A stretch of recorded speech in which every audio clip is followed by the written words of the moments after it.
ಮಾನ್ಯ ಅಧ್ಯಕ್ಷರ ಉತ್ತರವನ್ನ ಒದಗಿಸಿದ್ದಾರೆ. ನಾನು ಬೆಂಗಳೂರು ನಂತರ ಒಂದು ದೊಡ್ಡ ಜಿಲ್ಲೆ ನಮ್ಮ ಬೆಳಗಾವಿ ಜಿಲ್ಲೆ. ಇವತ್ತು ಬೆಳಗ್ಗೆಯಿಂದ ಉತ್ತರ ಕರ್ನಾಟಕದ ಅಭಿವೃದ್ಧಿ ಕುರಿತಾಗಿ ಚರ್ಚೆ ನಡೀತಾ ಇದೆ. ಆದ್ರೆ ಈ ಬೆಳಗಾವಿ ಜಿಲ್ಲೆ ದೊಡ್ಡದಿರೋದ್ರಿಂದ ಇಲ್ಲಿ ಚಿಕ್ಕೋಡಿ ಕೂಡ ಜಿಲ್ಲೆ ಆಗ್ಬೇಕು ಅನ್ನುವಂತ ಒಂದು ಪ್ರಸ್ತಾವನೆ ಸರ್ಕಾರದ ಗಮನಕ್ಕೆ ಬಂದಿದೆ ಅಂದಾಗ ಅಲ್ಲಿ ಸರ್ಕಾರದ ಹಂತದಲ್ಲಿ ಯಾವುದೋ ಪರಿಶೀಲನೆ ಇಲ್ಲ ಅಂತ ಉತ್ತರ ಕೊಟ್ಟಿದ್ದಾರೆ ಅಧ್ಯಕ್ಷ. ಅದರ ನಂತರ ಬೆಳಗಾವಿ ಜಿಲ್ಲೆಯನ್ನು ವಿಭಜಿಸಲು ಸರ್ಕಾರ ಕೈಗೊಂಡಂತ ಕ್ರಮ ಏನು ಮತ್ತು ಕೇಂದ್ರ ಇದು ಘೋಷಣೆ ಮಾಡೋದಕ್ಕೆ ಯಾವಾಗ ಮಾಡ್ತೀರಿ ಅಂದಾಗ ಇದರಲ್ಲಿ ಚಿಕ್ಕೋಡಿ ತಾಲೂಕನ್ನ ನೂತನ ಜಿಲ್ಲಾ ಕೇಂದ್ರವನ್ನಾಗಿ ರಚಿಸುವ ಸಂಬಂಧ ಕೋರಿಕೆಗಳು ಸ್ವೀಕೃತವಾಗಿವೆ ಅಂತ ಹೇಳಿ ಉತ್ತರ ಇದೆ ಅಧ್ಯಕ್ಷ. ಮತ್ತು ಇದರ ಒಂದು ರಿಪೋರ್ಟ್ ಅನ್ನ ಪ್ರಾದೇಶಿಕ ಆಯುಕ್ತರು ಬೆಳಗಾವಿ ಅವರಿಗೆ 16/7/2022 ಪತ್ರ ಬರೆದು ಅದರ ರಿಪೋರ್ಟ್ ಕೇಳಿದ್ದಾರೆ ಅಧ್ಯಕ್ಷ. ಆದ್ರೆ ಇವತ್ತು 24 ಬಂದ್ರೂ ಕೂಡ ಅದರಲ್ಲಿ ಯಾವುದೇ ಒಂದು ಪ್ರಗತಿ ಇಲ್ಲ. ನಾನು ಕೇಳ್ಕೊಳ್ಳೋದು ಇಷ್ಟೇ ಅಧ್ಯಕ್ಷರೇ, ಇದು ದೊಡ್ಡ ಜಿಲ್ಲೆ ಆಗಿದೆ, ಅಭಿವೃದ್ಧಿಯಲ್ಲೂ ಕೂಡ ಇದು ಹಿಂದೆ ಬೀಳೋದ್ರಿಂದ ಬೆಳಗಾವಿ ಜಿಲ್ಲೆ ಜನಸಂಖ್ಯೆಯನ್ನು ನೋಡಿದಾಗ 55 ಲಕ್ಷ ಜನಸಂಖ್ಯೆ ಇದೆ ಅಧ್ಯಕ್ಷ.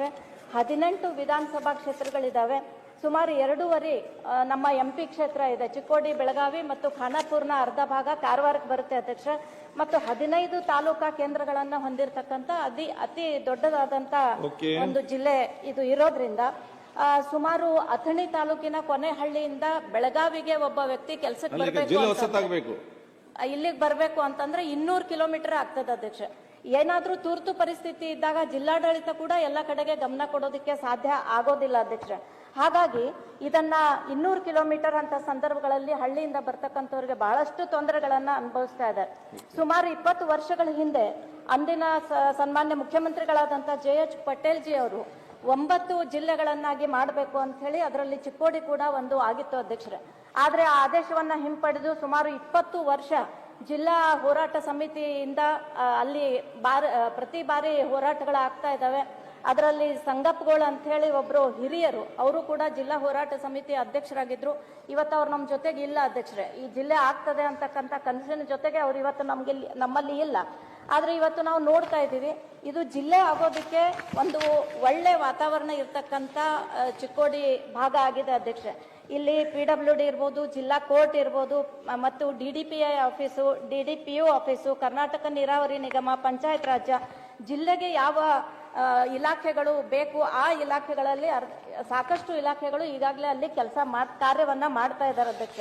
ಹಾಗಾಗಿ ಇವತ್ತು ನನ್ನ ಒಂದು ಕಳಕಳಿ ವಿನಂತಿ, 2 ತಾಲೂಕುಗಳು ಇರ್ತಕ್ಕಂಥಲ್ಲಿ 4 ತಾಲೂಕುಗಳು ಇರ್ತಕ್ಕಂಥ ಅನೇಕ ಜಿಲ್ಲೆಗಳು, ಇವತ್ತು ಕೊಡಗು ಜಿಲ್ಲೆ ನೋಡ್ತಾ ಇದ್ದೀವಿ, ರಾಮನಗರ ನೋಡ್ತಾ ಇದ್ದೀವಿ.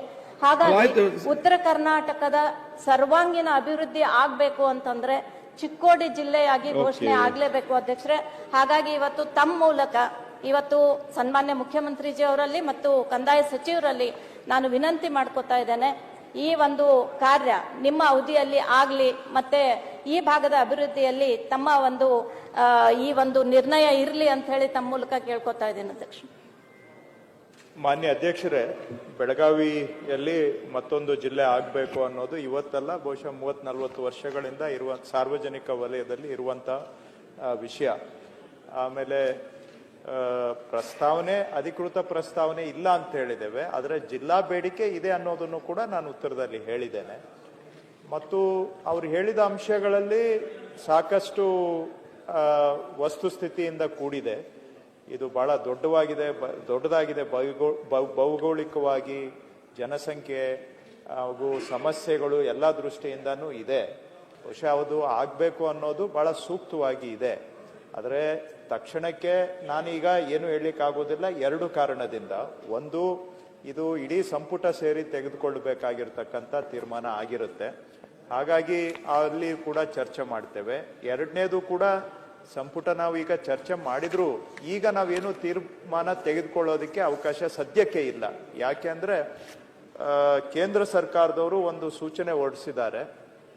ಇದರ ಪ್ರಕಾರವಾಗಿ ಯಾವುದೇ ರೆವಿನ್ಯೂ ಬೌಂಡ್ರೀಸ್ ಅನ್ನ ಸದ್ಯಕ್ಕೆ ಆಲ್ಟರ್ ಮಾಡುವಾಗಿಲ್ಲ ಸೆನ್ಸಸ್ ಮುಗಿಯುವವರೆಗೆ ಅಂತ ಒಂದು ಸೆಂಟ್ರಲ್ ಗವರ್ಮೆಂಟ್ ಡೈರೆಕ್ಷನ್ ಕೂಡ ಬಂದಿದೆ. ಸೊ ಇದರ ಹಿನ್ನೆಲೆಯಲ್ಲೂ ಕೂಡ ಸದ್ಯಕ್ಕೆ ನಾವು ಯಾವುದೂ ಕೂಡ ರೆವಿನ್ಯೂ ಬೌಂಡ್ರೀಸ್ ಅನ್ನ ಕ್ರಿಯೇಟ್ ಮಾಡೋಕ್ಕಾಗಲ್ಲ, ಮ್ಯೂಟೇಷನ್ ಮಾಡ್ಲಿಕ್ಕೆ ಆಗೋದಿಲ್ಲ. ಸದ್ಯದ ಪರಿಸ್ಥಿತಿ ಸೆನ್ಸಸ್ ಮುಗಿದ ನಂತರ ಮಾಡಬಹುದು. ಆದರೆ ತಾವು ಸರಿಯಾಗಿ ಹೇಳಿದ್ದೀರಾ, ಮುಖ್ಯಮಂತ್ರಿಗಳು ಕ್ಯಾಬಿನೆಟ್ ಇದ್ರ ಬಗ್ಗೆ ವಿಚಾರ ಮಾಡಬೇಕು ಅನ್ನೋದನ್ನ ಖಂಡಿತವಾಗಿ ಸರಿಯಾದ ಸಂದರ್ಭದಲ್ಲಿ ನಾವು ಅದನ್ನ ಖಂಡಿತ ವಿಚಾರ ಮಾಡ್ತೇವೆ. ಓಕೆ. ಡಾಕ್ಟರ್ ಅಶ್ವತ್ಥ ನಾರಾಯಣ್.